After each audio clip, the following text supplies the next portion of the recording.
comment réagir face à la haine des autres. 9 clés pour cultiver la sagesse stoïcienne.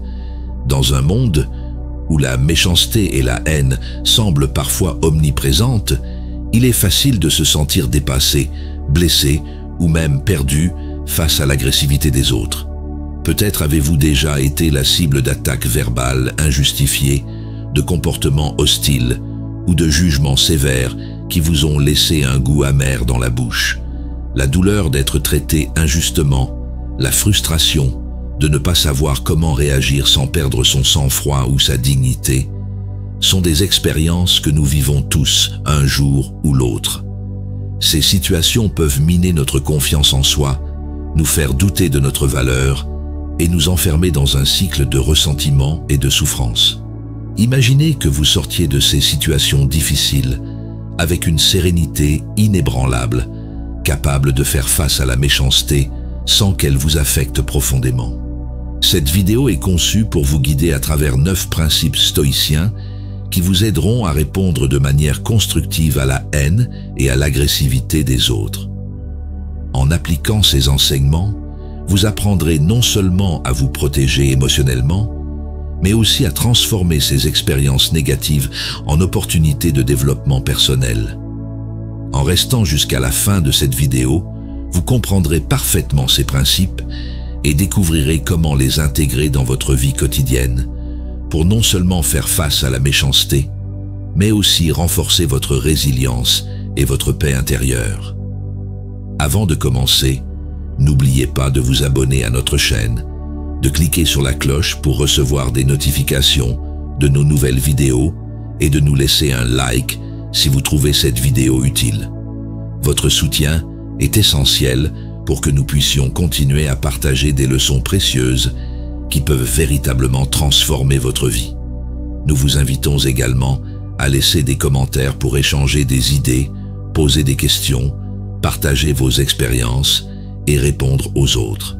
Ces interactions sont essentielles pour construire une communauté de soutien et d'apprentissage. En partageant vos réflexions, vous pouvez non seulement aider les autres, mais aussi approfondir votre propre compréhension des principes stoïciens. Votre participation active renforce notre communauté et aide chacun à trouver des solutions et du réconfort face aux défis de la vie. Plongeons dans ces 9 préceptes stoïciens pour faire face à la malveillance et à la haine d'autrui. Commençons par le premier précepte, comprendre la méchanceté à travers le stoïcisme. La méchanceté et la haine sont souvent des réactions à des sentiments d'insécurité, de peur ou d'ignorance. Selon Zénon de Citium, le fondateur du stoïcisme, et Chrysippe, l'un de ses successeurs les plus influents, ces comportements négatifs sont des manifestations extérieures qui ne doivent pas altérer notre tranquillité intérieure. Zénon considérait la vertu comme le seul vrai bien, et tout ce qui s'en écarte, y compris la méchanceté, comme une déviation de la nature humaine rationnelle. Pour les stoïciens, comprendre la malveillance signifie avant tout reconnaître qu'il s'agit d'une réaction, souvent irrationnelle, à des circonstances que l'individu perçoit comme menaçantes ou injustes. Par exemple, une personne qui vous critique durement peut en fait exprimer son propre stress ou ses insécurités. En comprenant que ces comportements ne sont pas nécessairement dirigés contre vous personnellement, mais qu'ils sont plutôt le reflet des luttes internes de l'autre personne, vous pouvez commencer à désamorcer l'impact émotionnel de la méchanceté sur votre propre bien-être. Chrysippe, quant à lui, croyait fermement que les émotions négatives, telles que la haine et la méchanceté, provenaient d'un manque de sagesse et d'une mauvaise compréhension du monde. Il enseignait que ces émotions pouvaient être surmontées par la raison et la réflexion. En adoptant cette perspective stoïcienne, vous pouvez apprendre à voir la malveillance non pas comme une attaque contre vous-même, mais comme une occasion de pratiquer la patience, la tolérance et la compréhension. Il est important de se rappeler que la méchanceté des autres ne doit jamais être une excuse pour abandonner ses propres principes. Au contraire, elle doit vous encourager à renforcer votre engagement en faveur de la vertu et de la rationalité. En comprenant la malveillance à travers les yeux des stoïciens, vous pouvez transformer ces expériences difficiles en opportunités de développement personnel et de formation du caractère. Poursuivons avec le deuxième précepte, la distinction entre le contrôlable et l'incontrôlable. Épictète, l'un des philosophes stoïciens les plus respectés, nous enseigne une leçon fondamentale. Il est essentiel de faire la différence entre ce qui est sous notre contrôle et ce qui ne l'est pas. Face à la malveillance et à la haine, cette distinction devient un outil puissant pour préserver notre paix intérieure. Épictète a dit « Ce qui trouble les hommes, ce ne sont pas les choses, mais les jugements qu'ils portent sur les choses. » Cette citation résume l'essence du stoïcisme. Nous ne pouvons pas contrôler les actions des autres, mais nous pouvons contrôler nos réactions à ces actions. Par exemple, si quelqu'un vous insulte, vous n'avez aucun pouvoir sur ses paroles, mais vous pouvez choisir de ne pas les laisser vous affecter. Vous pouvez décider de répondre calmement ou de ne pas répondre du tout. En intégrant ce précepte dans votre vie, vous réalisez que l'agressivité et la haine des autres sont des éléments extérieurs que vous ne pouvez pas changer. Ce que vous pouvez changer, c'est la façon dont vous les percevez et dont vous les traitez. Cette prise de conscience vous libère du poids émotionnel que ces interactions négatives peuvent avoir sur vous. En choisissant de ne pas réagir impulsivement à la méchanceté, vous protégez votre tranquillité d'esprit et restez maître de votre bien-être. De plus, en acceptant que certaines choses échappent à votre contrôle, vous vous libérez de l'illusion que vous devez tout contrôler. Cette acceptation stoïque vous permet de concentrer votre énergie sur ce qui compte vraiment, vos propres pensées, actions et réactions.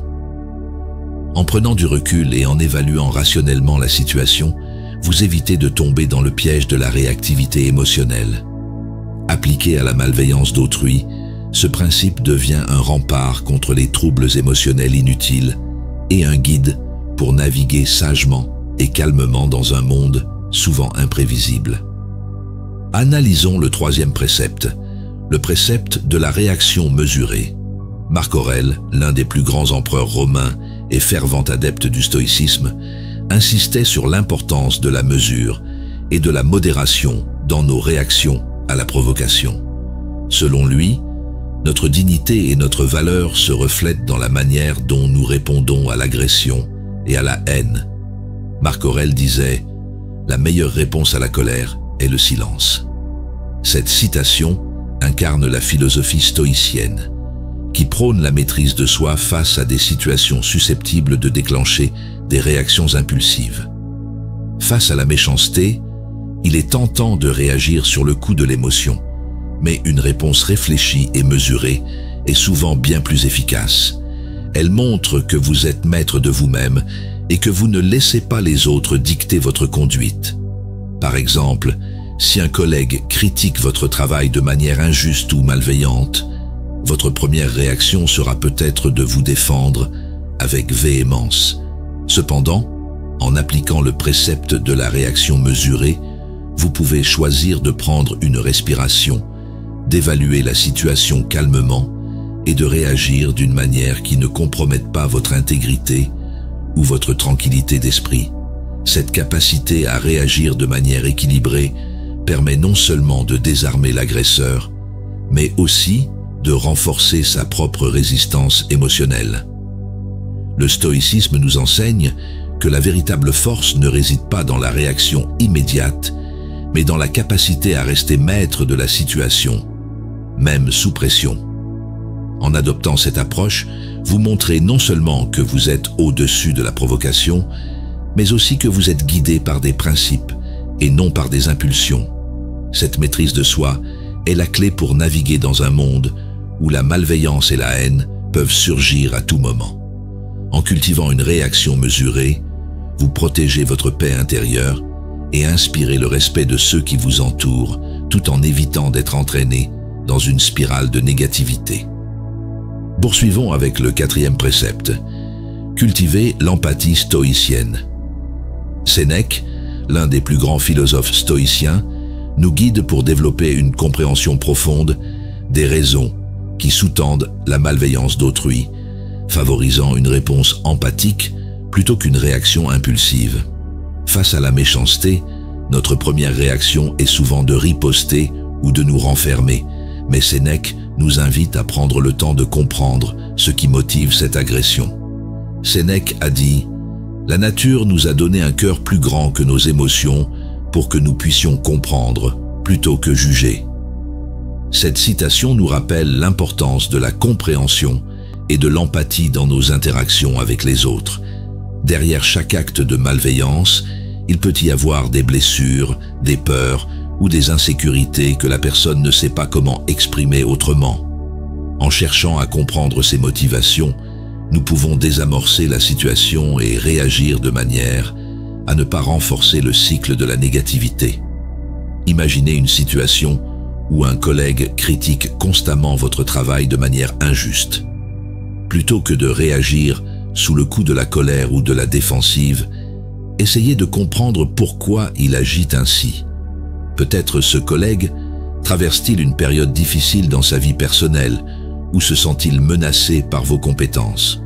En développant cette compréhension, vous pouvez choisir de réagir avec calme et compassion, ce qui pourrait non seulement apaiser la situation, mais aussi potentiellement transformer votre relation avec cette personne. L'empathie stoïque ne consiste pas à accepter passivement la malveillance, mais plutôt à choisir de ne pas réagir avec la même agressivité. C'est une façon de préserver notre propre tranquillité d'esprit, tout en essayant de créer un espace de réconciliation et de compréhension. En cultivant cette empathie, nous démontrons non seulement notre force intérieure, mais aussi notre capacité à transcender les conflits pour atteindre un état de paix et de respect mutuel. Cette approche demande du temps et de la pratique, car elle va à l'encontre de nos instincts naturels. Cependant, en l'intégrant progressivement dans notre vie quotidienne, nous pouvons non seulement réduire l'impact de la méchanceté sur notre bien-être, mais aussi potentiellement aider les autres à guérir de leurs propres blessures émotionnelles. Sénèque nous encourage à voir la personne qui se cache derrière la méchanceté et à répondre à ses besoins humains fondamentaux plutôt qu'à ses actions blessantes. Analysons maintenant le 5e précepte, l'autosuffisance émotionnelle. Inspiré des enseignements de Cléante, ce principe nous apprend à devenir émotionnellement autonomes, ce qui est essentiel pour minimiser l'impact de la négativité extérieure. Lorsque nous sommes émotionnellement autonomes, nous ne laissons pas la malveillance des autres perturber notre équilibre intérieur. Nous devenons capables de maintenir notre calme et notre sérénité, quelles que soient les circonstances extérieures. Cléante enseignait « L'âme ne doit pas dépendre de l'humeur des autres, mais être une forteresse imprenable ». Cette citation souligne l'importance de construire une base émotionnelle solide qui ne soit pas influencée par le comportement des autres. En étant émotionnellement autonome, nous apprenons à ne pas prendre personnellement les attaques malveillantes ou les critiques, car nous comprenons que ces comportements reflètent davantage les insécurités et les souffrances des autres que notre propre valeur. Prenons l'exemple d'une personne qui reçoit des critiques acerbes de la part d'un proche. Si cette personne est émotionnellement autonome, elle pourra prendre du recul et évaluer objectivement la situation. Plutôt que de se laisser envahir par la tristesse ou la colère, elle peut se rappeler ses propres valeurs et se concentrer sur ce qui est vraiment important pour elle. Cela lui permettra de répondre avec calme et discernement, plutôt que de réagir de manière impulsive. L'autosuffisance émotionnelle ne signifie pas être insensible ou distant, mais plutôt être ancré dans une profonde compréhension de soi. C'est une façon de protéger notre bien-être émotionnel tout en restant ouvert aux autres. En développant cette qualité, nous devenons moins vulnérables aux tentatives des autres de nous déstabiliser ou de nous manipuler. Nous restons maîtres de nos émotions et de nos réactions, ce qui est un signe de maturité et de force intérieure. En cultivant l'autosuffisance émotionnelle, nous montrons que nous ne sommes pas facilement ébranlés par la malveillance ou l'agressivité des autres. Nous faisons preuve d'une stabilité qui inspire le respect et nous permet de naviguer dans les relations humaines avec confiance et sérénité. Cléant nous enseigne que cette autosuffisance est la clé du maintien de notre intégrité émotionnelle, même dans les moments les plus difficiles. En bref, l'autosuffisance émotionnelle est une compétence essentielle pour faire face à la méchanceté des autres. En renforçant notre forteresse intérieure, nous nous donnons les moyens de rester sereins et équilibrés, quelles que soient les provocations extérieures. Cela nous permet de vivre en accord avec nos valeurs et de nous mettre en avant sans être affectés par la négativité d'autrui. Continuons avec le 6e précepte, le pouvoir de la persévérance stoïcienne. Dans la philosophie stoïcienne, Chrysippe nous enseigne que la persévérance est une vertu essentielle, en particulier face à la malveillance et aux comportements négatifs répétés. Lorsque l'on est confronté à des agressions ou à des comportements malveillants de manière récurrente, il est naturel de se sentir épuisé sur le plan émotionnel. Cependant, la résilience et la persévérance nous permettent de faire face à ces situations avec dignité et force intérieure. Chrysippe a dit « Ce n'est pas parce que les choses sont difficiles que nous n'osons pas, c'est parce que nous n'osons pas qu'elles sont difficiles. » Cette citation souligne l'importance de la persévérance, même dans les moments les plus difficiles. La persévérance stoïque consiste à relever les défis avec courage, sans se laisser abattre par les difficultés ou le comportement malveillant des autres. Imaginez un environnement de travail où un collègue vous critique constamment et injustement. Plutôt que de réagir impulsivement ou de vous laisser affecter par ces attaques répétées, vous choisissez de persévérer, de rester concentré sur vos objectifs et de conserver une attitude professionnelle. En persévérant, non seulement vous montrez votre force intérieure, mais vous désamorcez la situation en refusant de laisser la malveillance des autres déterminer votre comportement ou votre état d'esprit. La persévérance face à la méchanceté et à la haine est également un signe de maîtrise de soi. Elle montre que vous ne vous laissez pas déstabiliser par les autres, mais que vous êtes guidé par vos propres valeurs et principes. Cette maîtrise de soi inspire souvent le respect et peut même amener les autres à reconsidérer leur propre comportement.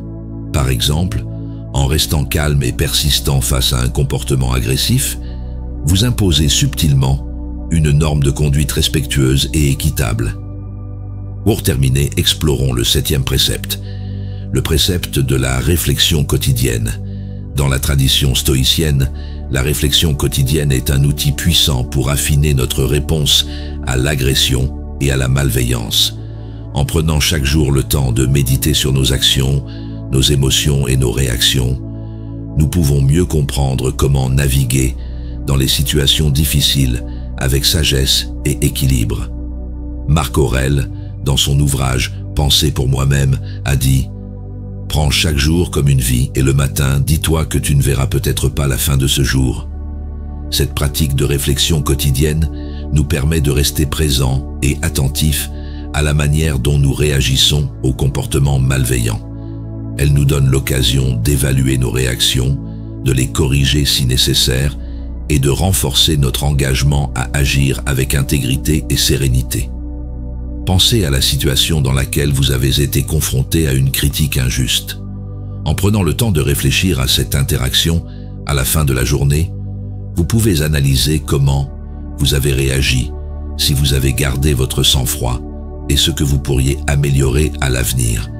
Cette introspection vous permet de mieux vous préparer aux interactions futures en cultivant une attitude stoïque plus résistante et plus réfléchie.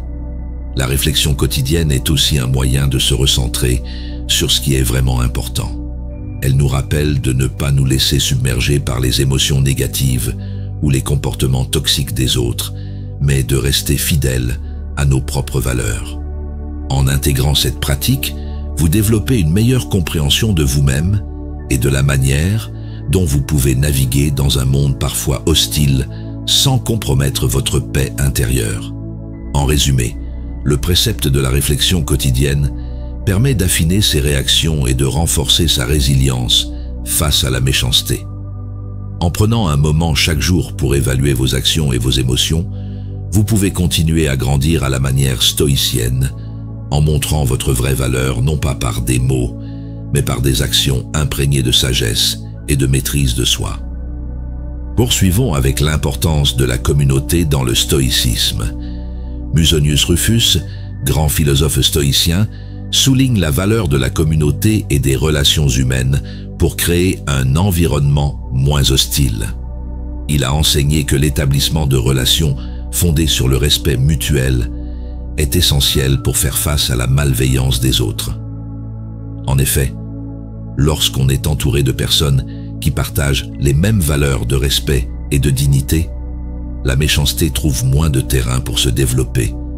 Musonius Rufus croyait fermement que l'individu n'existe pas de manière isolée, mais qu'il fait partie intégrante d'un ensemble plus vaste, la communauté.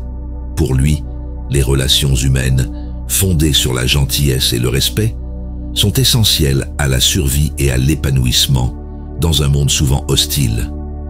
Nous ne vivons pas pour nous seuls, mais pour notre communauté, a-t-il déclaré, soulignant l'importance d'unir nos forces pour créer un environnement où la méchanceté est moins tolérée et plus facilement surmontée. Imaginez un lieu de travail où le respect mutuel est la norme et non l'exception. Dans un tel environnement, la méchanceté aurait peu d'espace pour se développer, car chacun serait soutenu par une communauté de collègues qui valorise l'entraide et le respect. Ce réseau de soutien ne protège pas seulement les individus contre les attaques malveillantes, il transforme également la dynamique sociale, rendant les comportements agressifs moins acceptables. Musonius Rufus nous rappelle également que pour construire de telles communautés, il faut d'abord incarner les valeurs que l'on souhaite voir chez les autres. Par exemple, en faisant constamment preuve de respect et de compréhension dans vos interactions, vous encouragez les autres à faire de même. Cette réciprocité, basée sur le respect mutuel, peut progressivement transformer les environnements les plus toxiques en espaces plus harmonieux. Musonius Rufus nous enseigne que la communauté est notre meilleure défense contre la méchanceté des autres. En nous entourant de personnes qui partagent nos valeurs de respect et de dignité, nous pouvons non seulement résister à l'agressivité des autres, mais aussi la réduire de manière significative. En cultivant un environnement de soutien mutuel, nous transformons la méchanceté en une occasion de renforcer nos liens sociaux et d'encourager des comportements plus positifs. Terminons avec la transformation personnelle par la pratique stoïcienne. Ce dernier précepte, qui tire des leçons de tous les philosophes mentionnés, montre comment l'application des principes stoïciens peut non seulement nous aider à faire face à la malveillance, mais aussi à l'utiliser comme un outil de développement personnel. En intégrant profondément ces enseignements dans notre vie quotidienne, nous pouvons transformer notre réaction à l'agression en une force intérieure qui nous guide vers une vie plus sereine et plus équilibrée. Le stoïcisme, en tant que philosophie pratique, ne se contente pas de fournir des réponses théoriques à la malveillance. Il offre un chemin de transformation intérieure qui peut changer radicalement notre perception des attaques malveillantes. Marc Aurèle a dit un jour « La vie de chaque homme est ce que ses pensées en font ». Cette citation résume l'essence du stoïcisme. En transformant notre esprit, nous transformons notre réalité. Plutôt que de considérer la malveillance comme une menace, nous pouvons la voir comme une occasion de renforcer notre caractère et de tester notre résilience. Imaginez une situation où vous êtes régulièrement confronté à la méchanceté d'un collègue.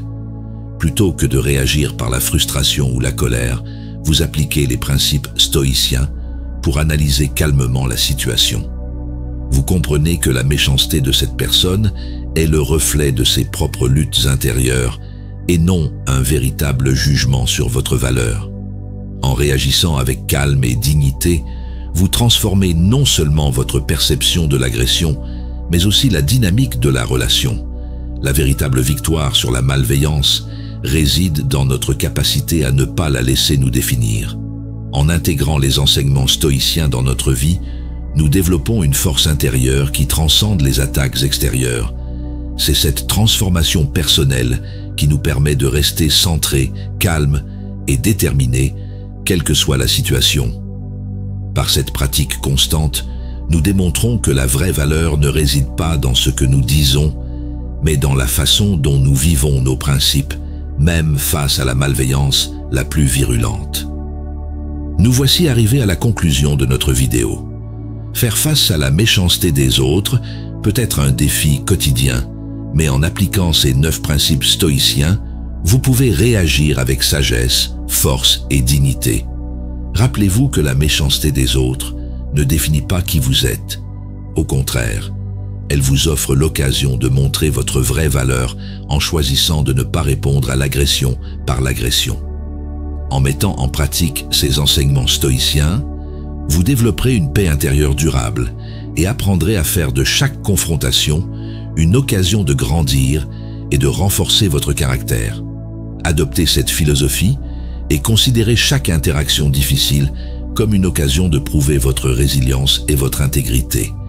La clé réside dans votre capacité à rester calme, réfléchi et centré, même face à la malveillance. En cultivant la sérénité intérieure, la maîtrise des émotions, la vertu quotidienne, et en faisant preuve de gentillesse et de dignité, vous surmonterez les comportements malveillants et transformerez vos relations, devenant ainsi un modèle de force tranquille. Si vous avez trouvé ces conseils utiles, n'oubliez pas de nous laisser un like, de commenter cette vidéo et de vous abonner à notre chaîne pour continuer à recevoir des enseignements stoïciens qui peuvent transformer votre vie. Les commentaires sont une excellente occasion de poser des questions, de partager vos expériences et d'interagir avec les autres membres de notre communauté. Ensemble, nous pouvons surmonter les défis de la vie avec sagesse et sérénité. Pour plus de contenu sur le stoïcisme et des solutions aux défis quotidiens, explorez nos autres vidéos sur la chaîne. Rejoignez-nous dans ce voyage vers une vie plus résiliente et plus épanouie.